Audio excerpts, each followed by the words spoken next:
কি চিনি পাইছেনে ৰাইজ? সকলোৱে চিনি পায়, এইটো পানী মেটেকা। এইটো আমি কেঁচু সাৰ বনাবৰ কাৰণে ইয়াত ব্যৱহাৰ কৰোঁ।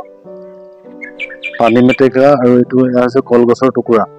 এই দেখিছে সৰু সৰুকৈ টুকুৰা কৰি লৈছে। ইয়াতকৈ সৰু হ'ব, এনেকৈ সৰু সৰু টুকুৰা হ'ব। এইবোৰ কেঁচুক খুৱাবৰ কাৰণে ব্যৱহাৰ কৰোঁ। আৰু ইয়াৰ পৰা মানে যিটো সাৰ ওলাব, মানে ভাৰ্মি কম্প'ষ্ট ওলাব, ইয়াক কেঁচুৱে খাব।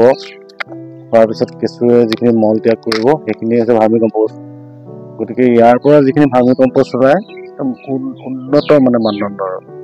যিবোৰ গৰুৱে থলুৱা ঘাঁহবোৰ খায়, সেউজীয়া ঘাঁহ খায়, সেইবোৰ গৰুৰ গোবৰহে ভাৰ্মি কম্প'ষ্টৰ কাৰণে, ভাল কোৱালিটিৰ ভাৰ্মি কম্প'ষ্টৰ কাৰণে উপযোগী।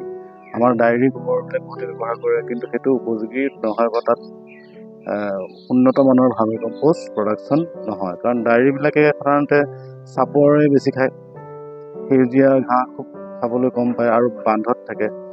গতিকে সিহঁতৰ গোবৰবিলাক মানে এই সাৰৰ কাৰণে উপযুক্ত নহয় বুলি ভাবোঁ। সেই গীতাঞ্জলি ব্লেক গল্ডৰ যিখিনি কম্প'ষ্ট, সেইখিনি উন্নত মানদণ্ডৰ বুলি মই কৈ থাকোঁ। ইয়াতে যিমানবিলাক ৱেষ্ট আছে, জৈৱিক নেচাৰে দিয়া যিখিনি ৱেষ্ট আছে, সেইবোৰহে দিয়া হয়।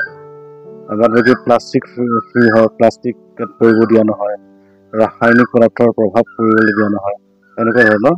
গতিকে গীতাঞ্জলি ব্লেক গল্ডৰ যিখিনি ভাৰ্মি কম্প'ষ্ট আছে, সেইখিনি উন্নত মানদণ্ডৰ বুলি সদায় কৈ থাকোঁ।